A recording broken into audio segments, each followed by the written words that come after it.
গত বৈষম্য বিরোধী ছাত্র আন্দোলনের পরে 13ই সেপ্টেম্বর মাননীয় পুলিশ সুপার মহোদয়ের নির্দেশনায় আমি এখানে যোগদান করছি।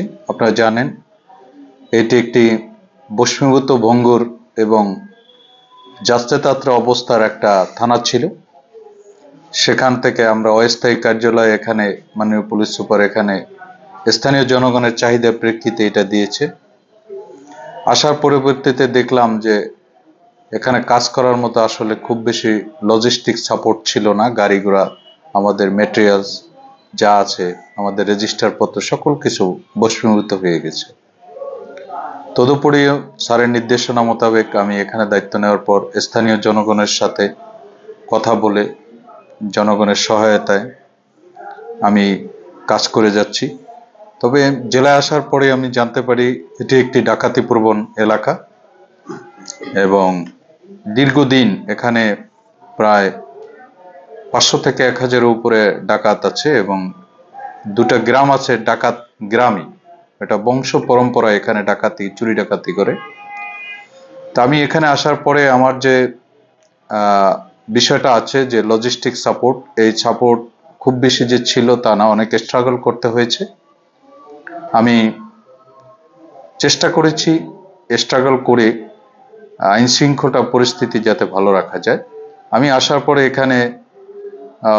এখানের বড় বড় যে ডাকাত গ্রুপ লিডার, বিশেষ করে আবুল কাশেম, তারপর কবির ডাকাত, রনি ডাকাত, শরীফ ডাকাত সহ প্রায় 15-20 জনের মতো ডাকাত আমি গ্রেপ্তার করতে সক্ষম হয়েছি।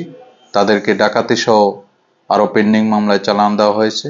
আপনারা জানেন ইতিপূর্বে আমি আবুল কাশেমকে জালাকান্দি নামক এলাকা থেকে অস্ত্রসহ গ্রেপ্তার করছি এবং তাকে অস্ত্র মামলা এবং ডাকাতির প্রস্তুতি মামলায় প্রেরণ করা হয়েছে।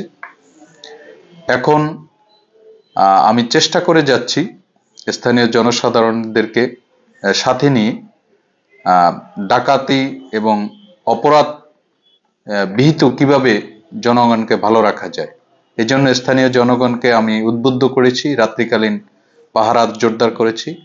আমার প্রায় 7-8টা রাত্রিকালীন পেট্রোল থাকে, আমি নিজেও বাহিরে থাকি এবং মুভমেন্টে থাকি যাতে কোনো ধরনের অপ্রীতিকর ঘটনা না ঘটে। এছাড়াও আমি বিবিধ জায়গায় মসজিদ এবং বিভিন্ন ধর্মীয় প্রতিষ্ঠানে এবং স্থানীয় জনসাধারণের মাঝে আমাদের বিট পুলিশিং এবং কমিউনিটি পুলিশিং ব্যবস্থা জোরদার করেছি। সেখানেও তাদের সাথে আমি সম্পৃক্ত হয়ে অপরাধ বিরোধী প্রচারণা চালিয়ে যাচ্ছি। মাননীয় পুলিশ সুপার মহোদয় সার্বক্ষণিকভাবে আমাদেরকে নির্দেশনা দিচ্ছেন এবং আমরা তার অন্যান্য সময়ের তুলনায় আমি মনে করি আমার দিক থেকে, আমি জানি না কতটুকু পেরেছি, আমি মনে করি আগের তুলনায় এখন সার্বিক পরিস্থিতি ভালো আছে, বিচ্ছিন্ন কিছু ঘটনা ছাড়া।